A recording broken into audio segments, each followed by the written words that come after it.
Bom dia, Itu. Bom dia, Porto Feliz. Hoje estamos aqui unidas para tratar desse assunto que é de extrema importância, a conscientização. Nós estamos para falar a respeito do Maio Laranja.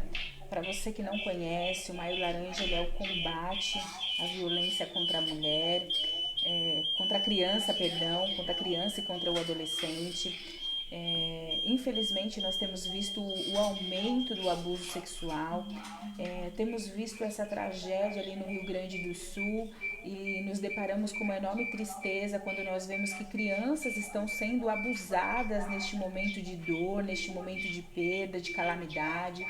Vimos recentemente, aproximadamente 2 dias, uma criança de 5 dias, nós estamos falando de 5 dias, que foi abusada pelo vodrasto, e isso nos entristece demais em ver o quanto que o abuso infantil ele acontece de pessoas que estão próximas às suas casas, de pessoas que às vezes é o avô, é o tio, é um parente, e nós precisamos falar sobre isso, nós não podemos nos calar.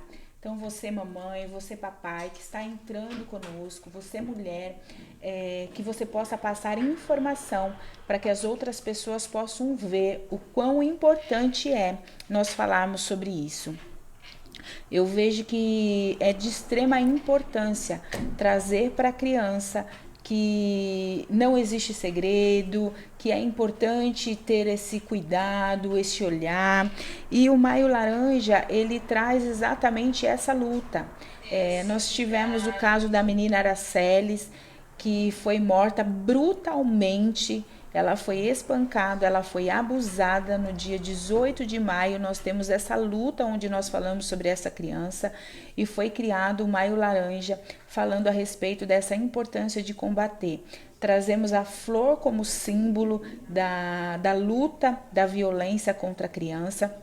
E hoje eu trouxe a doutora Isabela, porque nós entendemos que é importante ter sim um olhar de uma pessoa jurídica, né? Um advogado para que possa nos passar informação.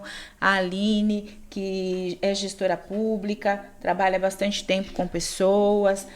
Eu trabalhei por quase 7 anos também na defesa de direito de crianças e adolescentes e por muitas vezes eu vi a questão do abuso sexual.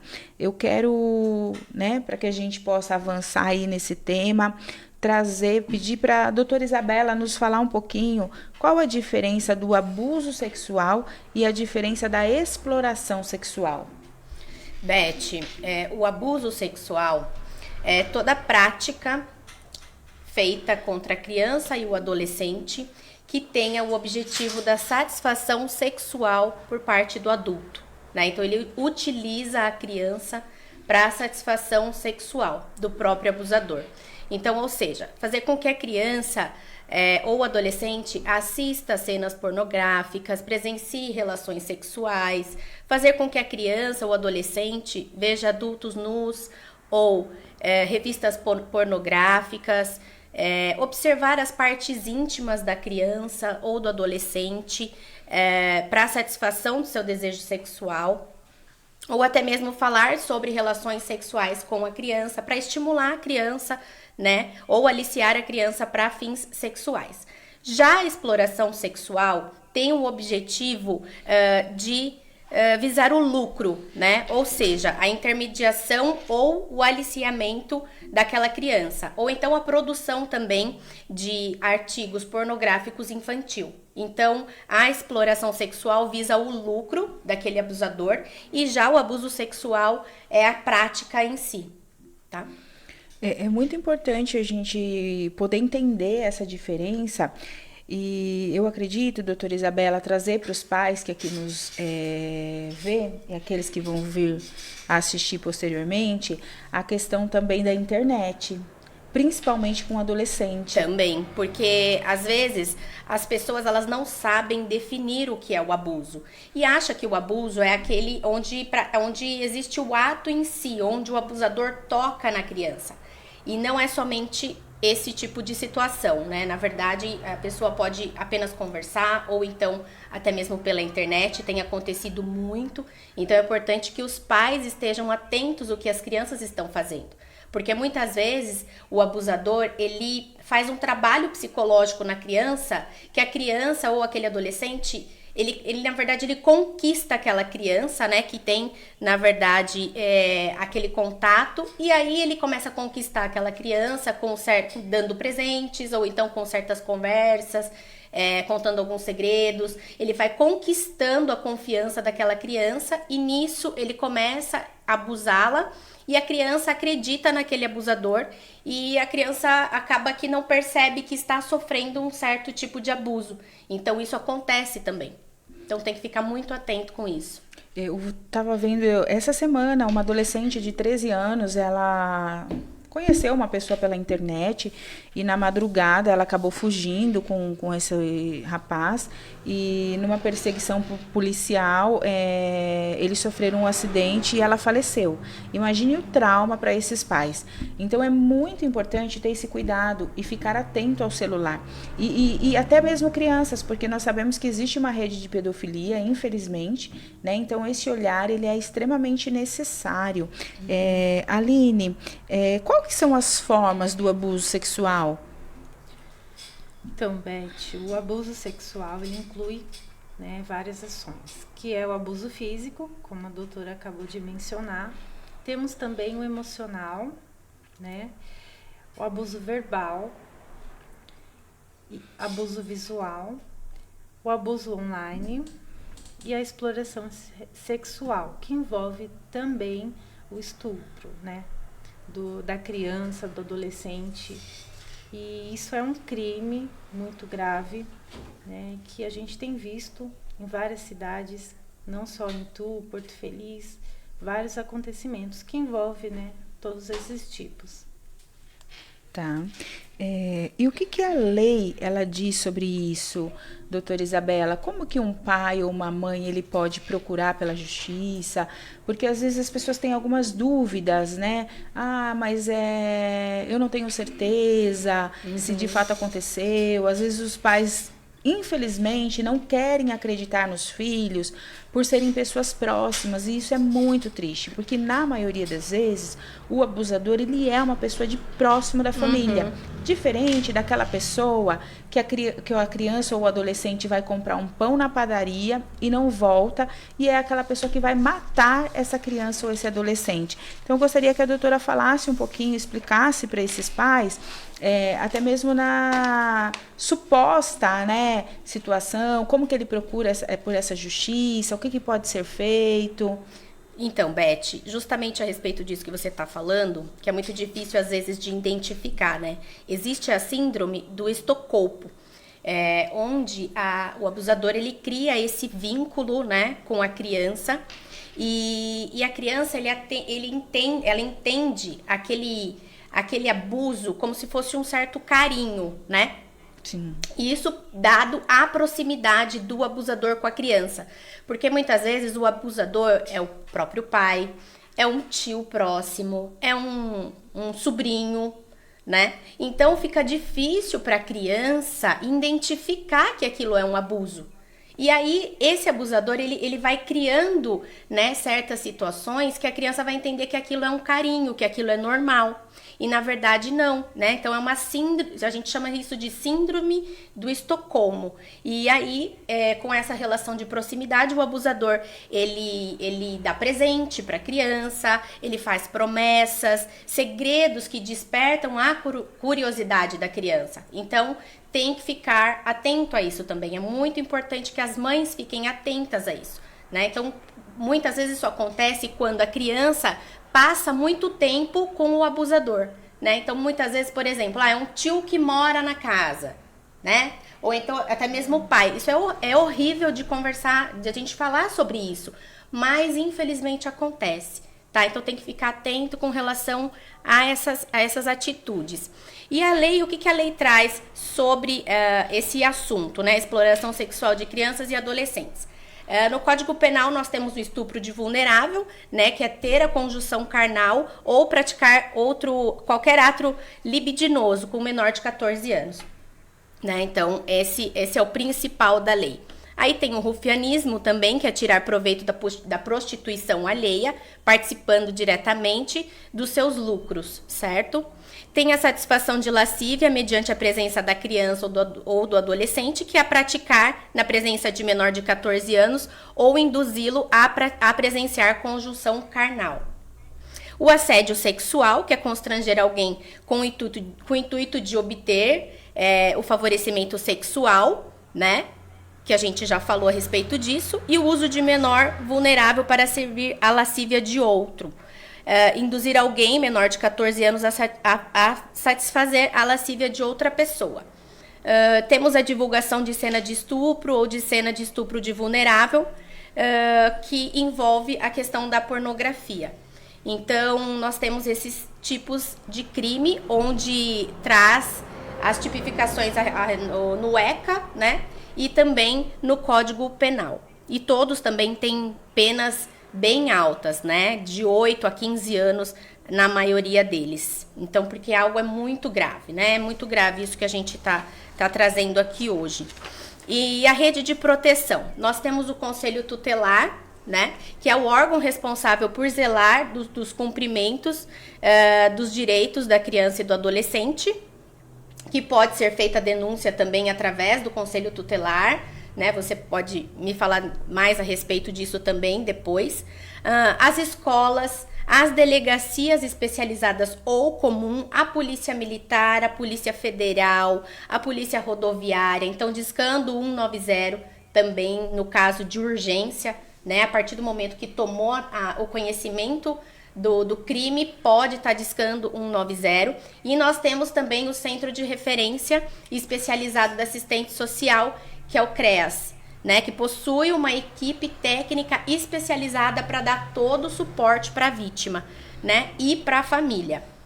E aí, o que a gente tem que incentivar as pessoas? Denunciar, né? A partir do momento que tomou conhecimento, ou então que está...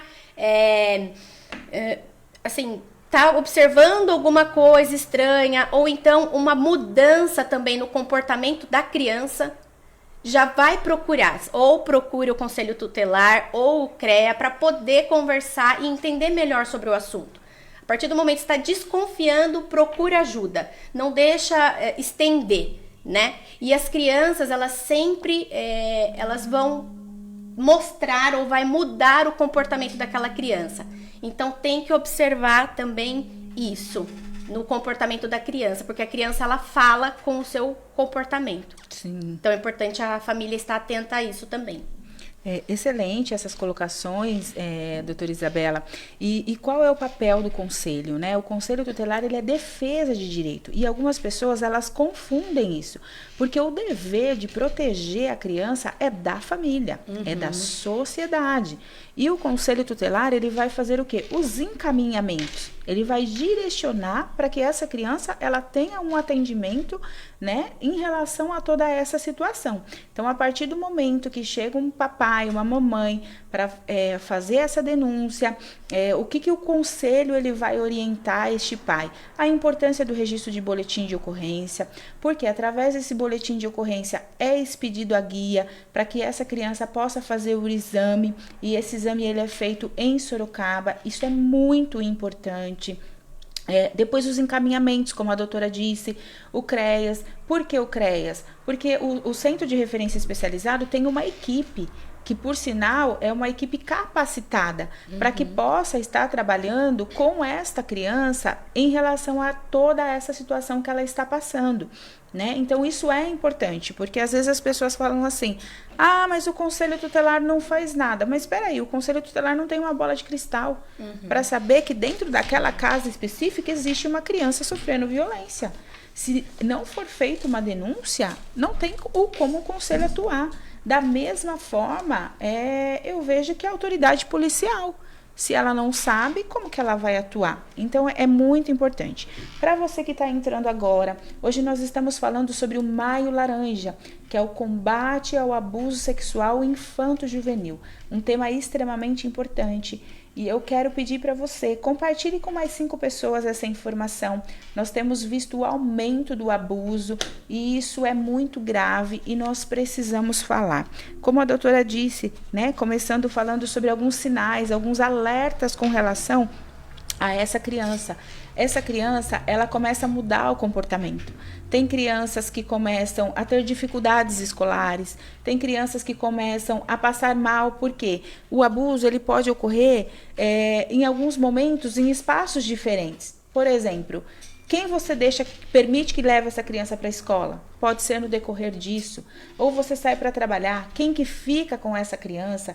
Então, isso traz problemas muito graves e muito sérios para essa criança. E é importante esse pai e essa mãe conversar com a criança que ninguém, papai e mamãe, pode mexer no seu filho. Essa conversa, ela é necessária. Sabe, Aline? Sabe, doutora Isabela? Eu vejo o quanto que é importante falar para a criança que ninguém mexe no corpo, que se acontecer alguma coisa precisa ser falado, que não existe segredo. A doutora Isabela trouxe algo fundamental. Na maioria das vezes, essa criança, naquele momento, ela não consegue identificar que isso é um abuso, porque ela vai sendo aliciada, ela vai sendo confundida, é aquela pessoa que trata bem, mas espera aí, até onde existe tudo isso? E isso é importante. Algumas crianças começam a ter reações no corpo, algumas crianças começam a ter feridas, outras crianças, como eu disse, vão ter dificuldades escolares, vão reprovar de ano, vão ter algum déficit, algumas crianças vão desencadear o transtorno emocional. Então, o pai e a mãe, ele precisa ficar alerta. No desenho, nós chegamos a pegar situações em ocorrência que no desenho nós conseguíamos identificar que, de fato, aquela criança estava sofrendo por aquele abuso. E o mais triste de tudo isso é quando a criança, ela traz, esse pai e essa mãe vêm até nós e ele fala que a criança é mentiroso ou mentirosa. Meu Deus. Isso é muito triste. Principalmente quando envolve o padrasto. Porque a mãe não quer acreditar. Ou ela pensa, mas se ele mexeu com você é porque você deu em cima. Gente, isso é crime. Isso é inadmissível. Inadmissível. Então, fique alerta a todo e qualquer sinal que o seu filho tiver. Aquela criança que ela fala bastante, de repente ela para de falar. Aquela criança que ela começa a chorar demais. Ou aquela criança que ela começa a parar de comer, ou ela começa a comer compulsivamente. Porque nós sabemos que a alimentação, ela está muito atrelada com o emocional. Então, são alguns fatores que os pais, eles precisam perceber. E a gente entende hoje, nessa sociedade, onde, na maioria das vezes, a gente trabalhando, a gente fazendo tanta coisa, e às vezes a gente perde o nosso filho, a nossa filha dentro da própria casa. Meu Deus. E isso é muito triste. E aí, Aline, como que a gente pode pedir ajuda? Né? Como que a gente faz diante disso? Pensando no contexto da criança, do adolescente, esses pais, essa situação que sobrevém a uma família, como que pode ser feito? Então, Beth, a partir do momento que acontece, né, o abuso, tudo isso que a gente comentou, a cabeça da criança, do adolescente, ele vira um turbilhão de coisas, né? E o medo atrapalha muitas das vezes da criança falar, do adolescente falar. Eu falo isso porque eu passei por isso, uma pessoa da família, era uma pessoa muito boa, não aparentava, e ele tentou se aproveitar de mim. E eu tinha medo, eu tinha muito medo de falar, né? O que vão pensar? Será que foi isso realmente que aconteceu? Então, assim, a primeira coisa... os pais, eles precisam ter calma e ver todo o cenário, né? Quem é a pessoa que está com o adolescente, com a criança?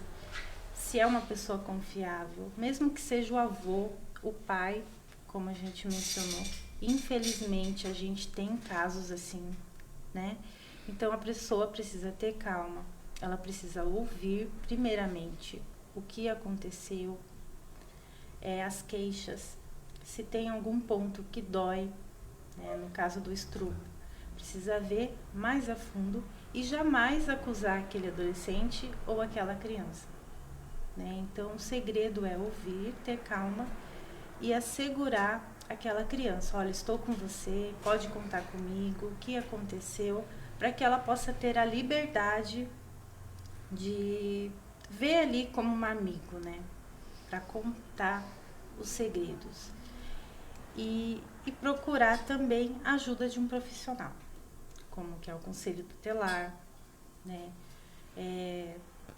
Dependendo do caso, precisa sim um laudo médico, né? Então, tudo isso é ali uma preparação, né? É um passo a passo, na verdade, né, Beth? Sim. Tem que ter esse cuidado. Acho que até mesmo um psicólogo, né, Beth? Sim. Eu acho que é muito importante. A criança, né, que passou por algum tipo de abuso, eu acho que é muito importante ela passar com um acompanhamento psicológico para que ela não tenha traumas, né? Sim. Porque a criança carrega um trauma. Sim, é uma situação bastante delicada, né? Eu fui vítima de abuso, guardei por muitos anos, isso me acarretou diversos problemas. E mais na minha juventude, para lá de uns 20 anos, que eu tenho coragem de começar a falar, mas que venha a público isso, é muito recente. Né? Então, de fato, a gente passa por N situações. E isso é muito importante, essa ajuda psicológica. Eu penso também, Isa, que ajuda a espiritualidade também nos ajuda bastante. No meu caso, me ajudou e muito. Né? Então, isso é importante. Como a Aline trouxe, a questão do médico, né? Alguns pais, às vezes, resistiam. Ah, mas eu vou levar, mas é exposição. Mas é necessário, né? Para que essa criança e esse adolescente, ele possa ser assegurado da melhor maneira possível. Hoje nós temos uma mudança, que é a lei da escuta especializada. O que é isso? Eu acho perfeito, que é não revitimizar essa criança. Então, ela chega, ela fala para a doutora Isa, aí ela vai falar para a Aline, um exemplo, lá no CREAS, aí ela vai falar para a Beth, lá na terapia, aí ela vai falar no conselho tutelar. Gente, imagine você falando da sua dor para inúmeras pessoas e essa dor aumentando. Talvez por esse motivo que eu guardei por tantos anos. E hoje eu consigo falar com mais facilidade. Agora você, uma ferida que você tem e você falando, né? Então hoje mudou isso. Essa criança, ela é necessário que ela fale na delegacia, que seja uma escuta especializada, com um profissional especializado, para que não fique revitimizando essa criança e a todo momento fazendo ela lembrar de algo tão terrível que ela passou. Então essa luta é uma luta que eu tenho pessoal, né? E dessa importância. Porque às vezes o pai e a mãe, eu tive um pai, apaixonada pelo meu pai, minha mãe então, e aconteceu por confiar a uma pessoa que me levava na escola e que eles achavam que era a melhor pessoa do mundo, e não era. Então é esse cuidado. E o mais triste, meninas, que às vezes a gente pensa assim, que é o homem que vai praticar o abuso. Mas nós chegamos a pegar em ocorrência situações de mulher praticando o abuso. Nossa. É muito triste. Então, assim, tivemos casos de meninos que sofreram abuso porque foi praticado por uma mulher esse abuso. Então, isso é muito forte. Não significa que apenas o homem vai cometer o abuso, né? Então, esses cuidados que nós devemos que ter dobrado, não é ficar paranoico. Né? Eu acho que é aquilo que eu até converso, tenho sobrinhos e eu falo para minha irmã, pelo amor de Deus, eu falo para minha cunhada, pelo amor de Deus, veja, fala para eles que ninguém pode mexer, não deixe junto no banheiro, sabe? Porque eu sei o quão triste isso é e quantas marcas traz na vida da gente. E né? o abusador, o estilo dele é carinhoso. Sim. Né? Ai, vem aqui, eu vou fazer uma massagem, você tá cansado, cansada. Presentinhos, né? Então, assim, é sempre carinhoso para poder tirar o aproveito daquela criança e do adolescente. E assim, as crianças, elas demonstram sinais, né, Beth? Como Sim. a gente pode ver. Tem os sinais, como nervosismo, mexe com o psicológico, né? A criança não tem concentração na escola, ela quer ficar isolada. Então, assim, são pontos que os pais né? O cuidador, às vezes está por responsabilidade da avó, de algum familiar. Eles precisam ter esses olhos clínicos, sim, né? Porque é muito grave. Se aquela criança, aquele adolescente cresce no meio abusivo, aquilo só aumenta, né? Por isso que a gente vê jovens frustrados, pessoas que já são, né, tem uma certa idade e vivem frustrados, têm medo, não se casam, Sim. por medo. Então, assim, toda pessoa, ela precisa, sim, abraçar essa causa. Se não aconteceu com a sua família, você precisa conscientizar o seu vizinho, né, um familiar, a todo momento, porque é uma causa de todos nós que precisa realmente ser abraçada e trabalhada, Beth. E às vezes a gente vê, doutora, muito a questão, eu fiz muito trabalho com adolescentes em escola, sensibilização no estado, e às vezes quando a gente entrava nesses assuntos e depois o adolescente nos procurava, ou até mesmo a professora, a questão da automutilação. A automutilação, não todos os casos, tá? Pelo amor de Deus, mas a probabilidade de um adolescente num ciclo de um abuso, porque ele quer tirar toda aquela dor. A automutilação é exatamente isso. Então, o que eu vou fazer? Eu vou me cortar para sentir essa dor que eu tenho na alma. Olha o quão pesado Meu é Deus. isso. É né? triste, né? É muito triste. E eu lembro que nós pegamos um caso que a mãe, ela batia na tecla que a filha que era sem vergonha e que não tinha acontecido porque ela amava aquele padrasto e ela não aceitava. E eu falei para a mãe, a senhora tem certeza disso? A filha da senhora tentou suicídio. A filha da senhora tentou se automutila. E a senhora acredita que ela está inventando essa história?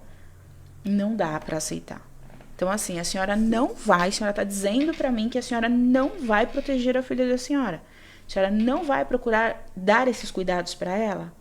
Não. Então, ok. Então, nós vamos, pelas nossas vias, estar comunicando ao Ministério Público, porque isso é inadmissível. A gente não pode aceitar. Meu Deus. A gente não pode ouvir um relato desse e fingir que nada está acontecendo. Então, isso é bom também para conscientizar. Porque às vezes a mãe, ela não vai querer fazer. Mas se tem algum parente, alguém que saiba, denuncie. Salve essa criança, pelo amor de Deus. Porque eu não sei o que é mais pior, sabe, meninas? É você viver com isso pelo resto da vida, ou é quando acontece que nenhuma aconteceu com a Araceles, que ela é abusada brutalmente. Se você não conhece a história dessa menina, pesquise. E ela é espancada e ela é morta. E que nós não queremos que tenham outras Araceles. O que nós queremos é trazer informação. E eu vejo que é muito importante. A tecnologia tem muita coisa ruim, mas tem muita coisa boa. E hoje, graças a Deus, nós temos essa ferramenta que nós não tínhamos há 40 anos atrás. Para trazer informação. Porque há 40 anos atrás, talvez os pais erraram das crianças que sofreram um abuso daquela geração, porque eles não sabiam, porque eles não tinham essa consciência. E há 40 anos atrás, a criança ela não era tão evoluída e tão cheia de informação como a criança de hoje. Porque hoje a gente já consegue, a escola tem alguns materiais pedagógicos que traz para a criança alguns alertas, algumas questões de não mexer no corpinho, aqui não pode. Antigamente não tinha nada disso. Então a criança ela crescia uma criança cheia de problemas, uma criança introspecta, uma criança tímida e que ninguém sabia o porquê daquilo, né? A causa. Então isso é muito importante. Eu ia pedir para a doutora falar do canal de denúncia, mas ela falou brilhantemente para a gente, né, quais eram os canais. Eu gostaria de pedir para a doutora Isabela trazer uma mensagem para os pais. Nós vamos estar finalizando, até mesmo porque nós não queremos trazer um peso nesta manhã, mas nós queremos sim trazer informação. E nós entendemos o quanto que é importante políticas públicas também, né, doutora? Exatamente. Em relação a isso. Eu vejo o movimento da senadora Damares que luta daquela mulher, né, com relação a esses temas que são extremamente importantes, extremamente necessários e que a gente não pode fingir que nada acontece. E depois eu quero pedir para a Aline também trazer uma mensagem para você que está nos ouvindo. Beth, eu acho que é importante a gente trazer alguns índices, porque as meninas, elas tem sido o principal alvo. Perfeito. Né? Então, assim, na maioria dos casos, 76% de violência acontece com as meninas, né? De 0 a 9 anos, na maioria das vezes, mas a gente sabe que até os 14 anos e até os 18 também. E desde 2011 até 2018, que foi feito um último levantamento, os casos dobraram, né, de denúncias. Então, assim, aí a gente vê o quanto é importante a gente discutir sobre esse assunto, para poder trazer clareza para o pessoal, né, para as famílias. E o local de ocorrência, na maioria dos casos, são nas residências e nas vias públicas. E o agressor, na maioria das vezes, é o pai ou o padrasto, ou um amigo ou conhecido, que tenha um vínculo ali de afinidade com a família, um vínculo de proximidade, de confiança.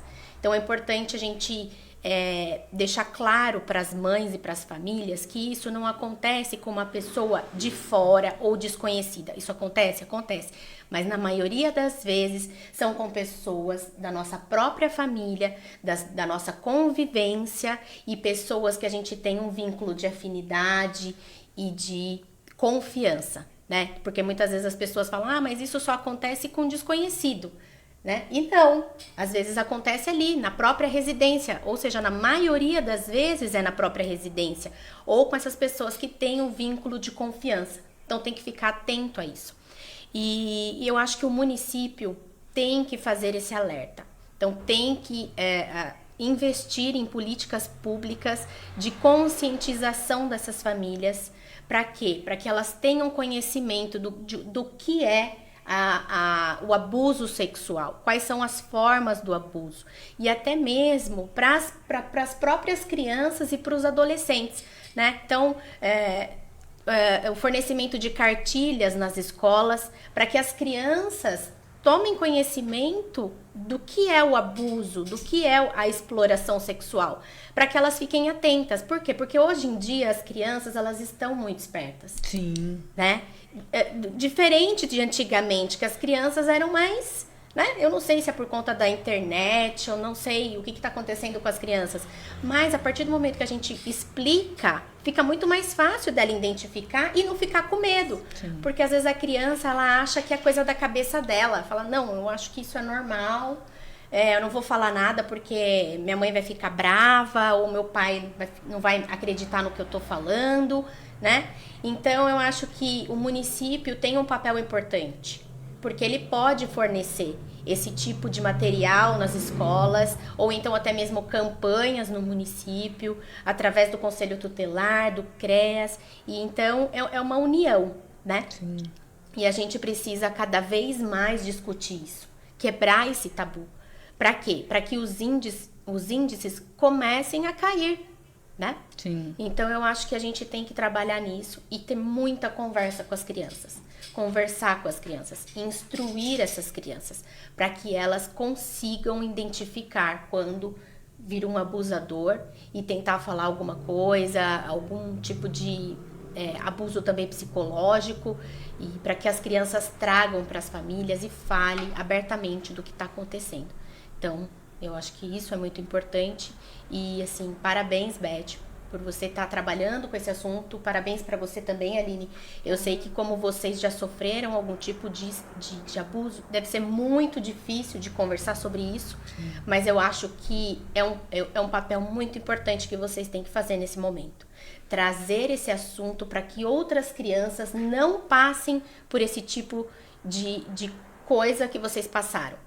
Né? Porque eu sei que vocês superaram, graças a Deus, né? Como a Beth falou, com acompanhamento religioso, que eu acho que é muito importante, mas muitas vezes as crianças não têm esse suporte, não têm condições de ter um suporte psicológico, ou até mesmo não têm acesso a esse suporte espiritual. Então a gente precisa combater isso. E eu acho que isso que vocês estão fazendo de expor é muito importante, viu? Para as outras crianças. Parabéns pela coragem de vocês. Obrigada. Obrigada, doutora. E assim, é tão difícil de falar, né, Beth? É um assunto, assim, muito delicado, e o recado que eu deixo para os pais: fiquem atentos a qualquer sinais, né? E precisa ser trabalhado sim, como a doutora disse, o trabalho de prevenção e conscientização nas escolas. Porque é através da escola que a criança ela vai confiar na professora e ela vai desabafar, né? Então, papais e mamães, vamos ficar atentos. Você que é cuidador, vamos ter esses olhos clínicos e vamos juntos nessa prevenção, nessa conscientização, dar as mãos, né, Sim. meninas, para todos e oferecer ajuda, oferecer esse apoio que é muito importante. Eu tive medo de falar, eu sei o quanto é difícil, né? Foi, como posso falar, minha avó, ela entrou num relacionamento e ele que foi a pessoa que tentou se aproveitar de mim. Vodrasto, no caso. Isso. O mesmo caso que a senadora mencionou ontem. Dessa né? criança de 5 dias. Sim. Então, assim, eu já percebi de início, então eu me afastei, né? Eu me afastei e consegui dizer não. Mas tem crianças que não conseguem, infelizmente. São violentadas, são ameaçadas e até mesmo mortas, né? Então precisamos estar atentas, juntas nessa causa. Contamos com vocês. Obrigada, Beth, por essa oportunidade de trabalhar juntas, doutora Isabelle, trabalhar juntas essa causa tão importante que é levar a conscientização e a prevenção. Obrigada, Beth. Nós estamos finalizando o nosso Pod Mulher. Quero ressaltar para você que entrou agora, você pode estar assistindo, a gente vai estar deixando gravado, compartilhe com outras pessoas. O nosso maior objetivo aqui é trazer informação. Como a doutora Isabela ela trouxe nos dados, infelizmente, mais uma vez, nós vemos a mulher.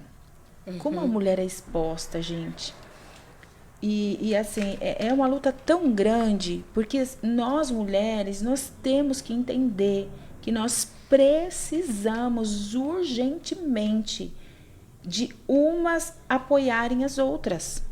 A mulher, ela está numa zona de sofrimento. É a questão da violência contra a mulher, é a questão da violência na exposição no emprego, porque nós vemos também que existe. É a questão da mulher que sofreu o abuso, a mulher que é difícil em tantas coisas, né? E na maioria das vezes eu deixo essa pergunta para você, mulher. Hoje você, aonde você está, na cidade onde você está, você consegue se sentir representada quando você precisa? Se você conseguir, que bom que você consegue. Mas na maioria das vezes as mulheres elas não têm conseguido ser representadas. Então acho que fica esse alerta, fica isso para a gente poder pensar também do quão importante é nós termos vozes que nos representem e que possam fazer algo, que possam trazer temáticas importantes como essa. E tem muita mulher boa, tem muita mulher excelente. Então eu deixo isso. Um beijo, que você tenha um excelente dia e não esqueça de compartilhar essa informação. Tchau, tchau.